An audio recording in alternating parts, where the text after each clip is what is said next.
guys, welcome back to my channel. My name is Paige and this is my open book. In today's video, we're gonna go over some audiobook recommendations. So grab a drink, grab a snack, and your headphones so we can go over some audiobooks that you need to add to your TBR immediately. So I am a new audiobook girly. I feel like I didn't really start listening to audiobooks until this year, until 2024. And I have quickly realized what all the hype is about.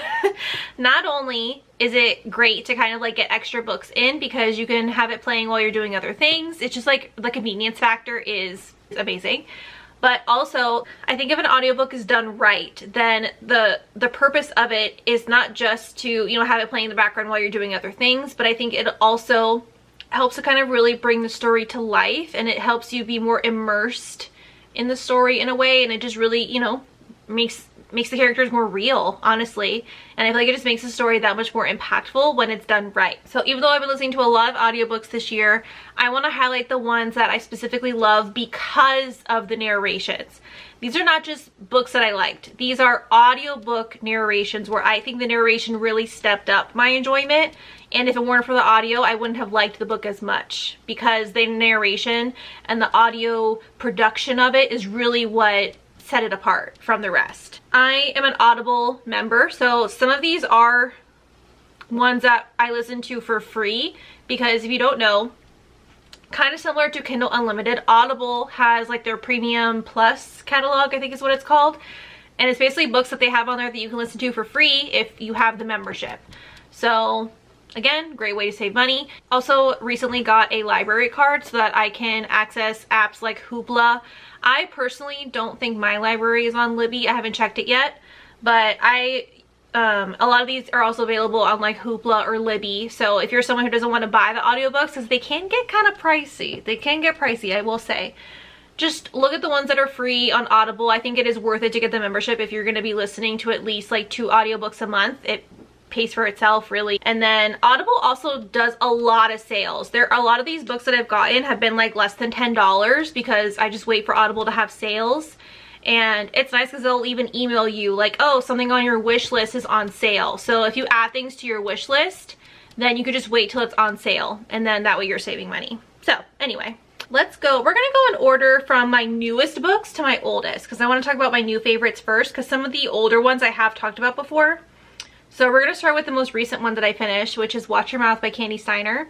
This is her new hockey romance series, and I did skip book 1. I did not hear the best reviews about book 1, so I just skipped it because the storyline also didn't really appeal to me as much as this one did, so I just started with this one. Plus, this one was on sale with Audible, so that also was a factor. And the narrators of this book just really took it up a notch. This is narrated by Miranda Dyer and Wesley Mercer. I tried to look for other stuff by Wesley Mercer. This is the only audiobook he's narrated, apparently. So I don't know how Candy Steiner found this guy, but he's got the perfect voice, not only for this character, but just for like the romance genre in general. I feel like people are gonna start like scooping him up for their audiobooks very soon. So this one is a hockey romance. This is a professional hockey player, and it's with his teammate's little sister. So you have like that kind of like, you know, forbidden aspect. There is also a bit of an age gap. I think it's an 8-year age gap. He's 30, she's 22. The chemistry between these two characters was just top notch.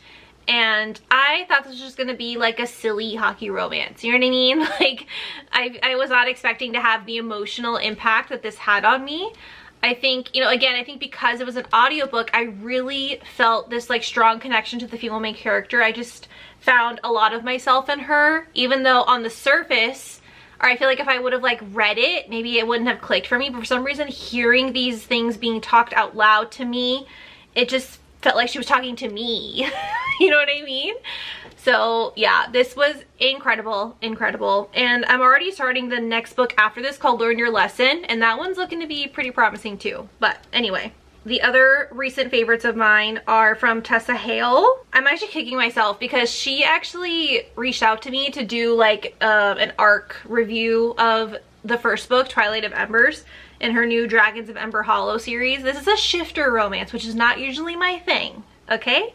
I don't usually like monster romances, so because this had dragons in it, I was immediately like, no, not for me, I'm sorry, you know, thank you for reaching out, but no, it's not for me. I'm kicking myself because I heard so many people raving about it, so I was like, maybe I'll like it. Like, should I give it a try? I don't know.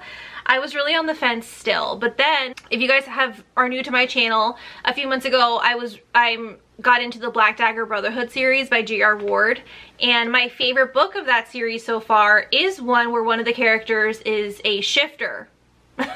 You know, he's a vampire, but he's cursed, so whenever he gets angry, he kind of like turns into this like dragon creature thing. And that was my favorite book of the series so far, so I was like, maybe I should give it a try. You know, I liked that book, so maybe I'll like these.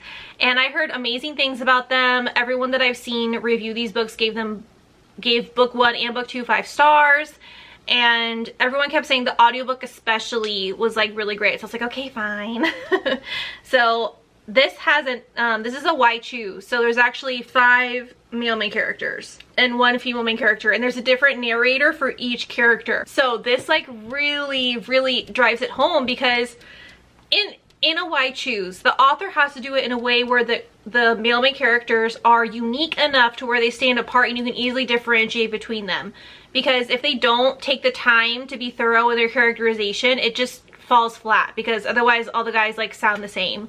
So with a why choose, if you have a different narrator for each character, it's just like chef's kiss, okay?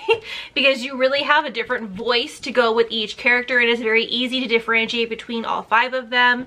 And yeah, the narration is just amazing. The narrators on here, you have Vanessa Moyen, she's a female, then you have Joe Arden, Jason Clark, Connor Christ, Teddy Hamilton, and Jacob Morgan. That's like a stacked cast, okay, let me tell you.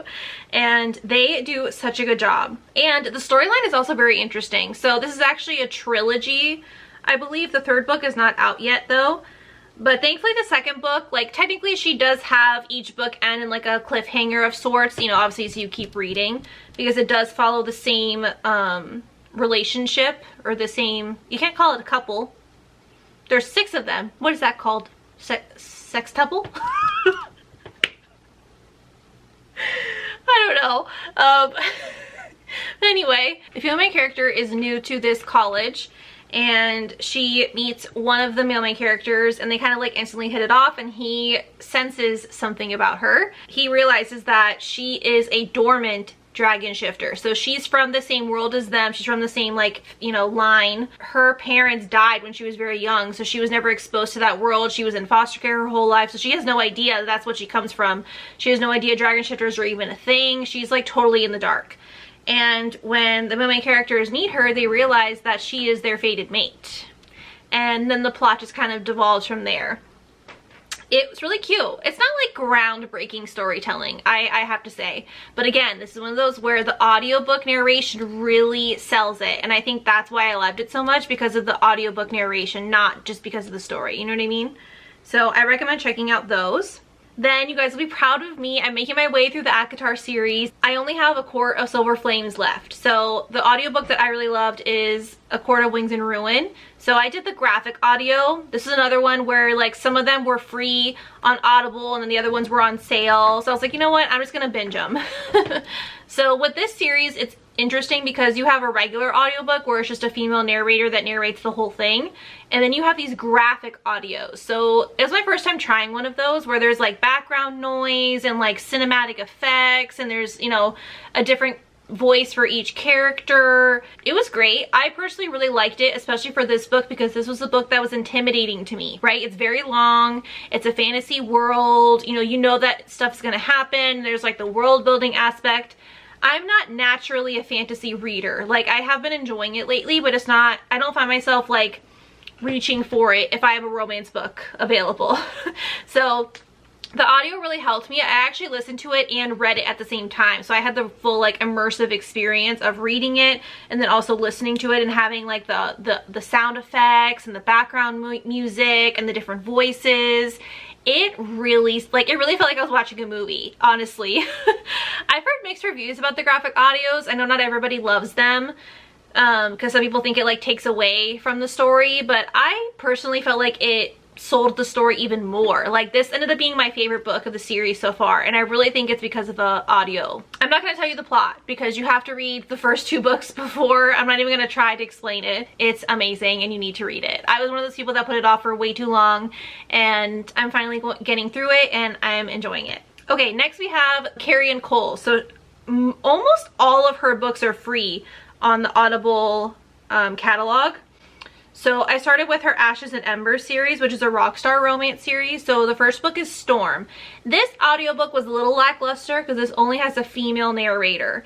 But the rest of the books have a male and a female, and it's like a dual narration. So they definitely get better. I personally loved Lucas and Talon. So I recommend the whole series on audio. That way you can listen to all of them for free if you have the membership. But also, specifically Lucas and Talon, those 2 were my favorites because of the narrators. Again, I just felt like it really made me feel so much more connected to the characters than I felt in other books. Basically, like, each book is about like a different member of the band. They've all had really rough lives. And, you know, I just love how it's like them finding love. And Lucas is a reverse age gap. And then Talon is like a fake marriage, and it's like for like a social experiment kind of setting, which was very unique and I liked it a lot. She also even came out with Loving Storm, which does give you like the male narration that you kind of missed in the first book. You do get it in Loving Storm, or you can also listen to that. That way you kind of like get the full picture, since the first Audible narration only has the female. But yeah, those are really good. If you love a good rockstar romance, a broody male main character, you know, tortured heroes, that whole vibe is perfect in this. Okay, next we have Devil of Dublin by B.B. Easton. Oh, this is one of my 6-star reads of the year because this is just like top tier for me, okay? First of all, it takes place in Ireland. The narrator of the male main character has that accent. Automatically makes it better, am I right? But it was also great because there's almost like a whimsical element to this story, and you have like the flashbacks to when they were children, when they first meet in Ireland. They play with each other and they have like that childhood imagination that they share when they're really, really young. They both go through really hard things and they end up meeting again later on in life, and they go on this like crazy adventure together. I don't want to get into the details because I really think you need to go into this book blind. Setting was good, the pacing was good, and again, the narrators really stepped it up. Like I think that if I would have read this, I would have like missed some of that depth that I think the audio narration really brought to the table. Then we have Hawk by Jesse Hall. There's another one, if I would have read it in physical form, I definitely wouldn't have enjoyed it as much as I did, because the book is actually only told from the female main character's point of view. But if you listen to the audio, Jesse Hall has a male narrator to do like a duet narration where he narrates the male main character's parts, even though it's from the female main character's point of view. So again, that really sold it, you know what I mean? Because especially in a book like this where the female main character for me personally was a bit frustrating and I didn't like her all the time. So because I had that reprieve from the male narration, you know, and the male character was my favorite character, so the fact that I get his voice really sold it and made me actually enjoy the story way more than if I would have just read it without the voices, if that makes sense. This one does involve cheating, so if that's a trigger for you, or if you are not a fan of cheating, you're not gonna like this, but I personally don't mind it when it's done right. And again, I think this one is a bit on the verge for me because just the way the female main character handles it was not my favorite, but it still worked out in the end. Hawk, the male main character, really sold it. So the fact that Jesse Hall was able to get a male narrator to really deliver on his character, that like really set the tone for me. Next we have Scarred by Emily McIntyre. This is part of her Never After series, and it's kind of where she takes like, you know, fairy tales or like Disney movies and kind of like gives the villains their own version of a happy ending, if you will. And this one is kind of inspired by Lion King. So I like how this kind of gave historical romance vibes in a way, because it does take place in Europe and you have the balls and the like formal proceedings, and you know, like, I don't know, it felt like you were being transported to another world. And again, the narrators really sold it. They had the accents and the way that they talked to each other. It was like really personifying these characters in a way that was really unique, you know, because you have Scar from Lion King. It really sounded like Scar from the movie, but like as a male main character in a romance book. Like it really felt like that. It did take me a little bit to get into it, and I did have to slow down the speed because of their accents. But it definitely paid off. It definitely paid off. Like once I got to like, what was it, like chapter 30 or something like that, I was like so invested. This was a slow burn for sure. But then once that scene finally happens, it was the scene in the church, if you know, you know. Once that happens, I was hooked, and it was, that was it for me. Okay, these next two are by Laura Pavlov, and the first one is her newer one called Loving Romeo. This is another one of my 6-star reads of the year. I don't know what it is about this book, because it should just be a regular schmegular small town romance. Like there shouldn't be anything special about this book. That's what I went into it expecting. But Laura Pavlov really blew me away, and I really think the narrators like were the reason why I felt such a strong connection to these characters. So you have the main character, who is a kind of like a retired boxer in a way, because he had like I think one fight or something like that, and then he kind of had to get out of it for personal reasons, and now he's back for like this really big fight that he's training for. And then he's kind of like from the wrong side of the tracks. And then you have the female main character who just moved back into town to open her own coffee shop right next door to his boxing gym, and she's kind of like the daughter of the rich family, like the mayor family that owns the whole town, and there's some bad blood there, but she doesn't really know everything that happened. So I loved that whole sideline story of it, of like learning or uncovering what happened between him and her family. Just the connection that they have together was also really special, and the narrators were just so great in their delivery of the lines. Like they really conveyed the feeling of falling in love, almost like against your will in a way, because they definitely weren't looking for love in each other, but they found it anyway. And it was great. I really, really, really loved this one. This is one of my favorite books of the year, and this is like the best Laura Pavlov book I've ever read. So highly recommend. I also really loved this one on audio, Before the Sunset. This is from her Magnolia Falls series, I believe it's called. Or is that the new one? Sorry. This is from her Cottonwood Cove series. And that series was kind of hit or miss for me. Like there were some that I really, really loved and some that like not so much. But this one, the audio especially, was perfect. Like this had good humor in it. Like I found myself like laughing out loud. I found myself blushing at the sexy scenes, and like it was just a good time. It was just a good time. It wasn't as emotional or like as much of a heavy hitter as Loving Romeo, but I listened to this one first before I listened to Loving Romeo. This was also one of the first audiobooks I've listened to, period. So I think that's also why it like has a special place for me, because it was one of the first ones that like really got me into it, where I was like, okay, I get it. I get the hype of audiobooks now. Because there's just something about hearing these things said out loud that just like, it's a different experience, okay?